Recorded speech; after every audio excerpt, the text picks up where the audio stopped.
Ngunit, sa sandaling iyon, wala nang luha ng pagkakasala, kundi luha lamang ng pasasalamat. Sapagkat hindi ikaw ang magtatangkang magbigay katuwiran sa sarili mo. Si Kristo ang magsasabi sa Ama, "Akin ito, malinis ito, perpekto ito sa akin." At kapag dumating ang araw na iyon, mapagtatanto mo na ang lahat ng kinatatakutan mo ay anino lamang. Sapagkat ang liwanag ng kaluwalhatian ni Kristo ang magwawaksi sa lahat ng akusasyon, lahat ng pagkakasala, lahat ng kahihiyan. Ihaharap kang walang dungis. Hindi dahil naging perpekto ka, kundi dahil nagtiwala ka sa isa na perpekto.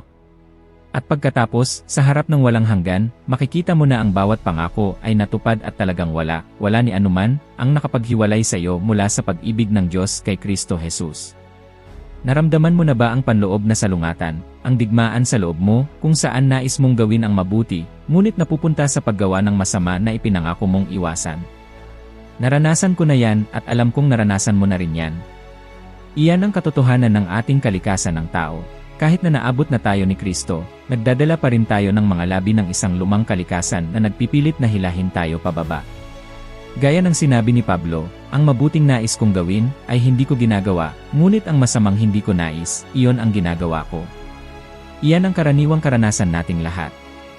Ngunit narito ang magandang balita. Kapag pumasok si Kristo sa ating buhay, hindi lang niya tayo pinatatawad, naglalagay siya sa atin ng isang bagong kalikasan, isang tunay na pagnanais na maging banal, isang binhi ng pagbabago na unti-unting lumalaki hanggang sa araw ng pagluluwalhati. Ilang beses mo nang nahuli ang sarili mo na nagnanais magbago, ngunit nakararamdam ng kawalang kakayahan.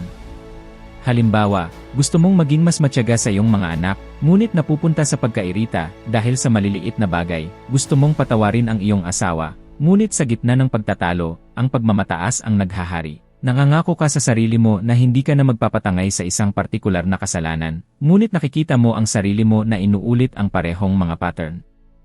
Nangyayari ito dahil mahina ang ating laman, ngunit huwag mong kalimutan, may bago sa loob mo na itinanim ng mismong Diyos.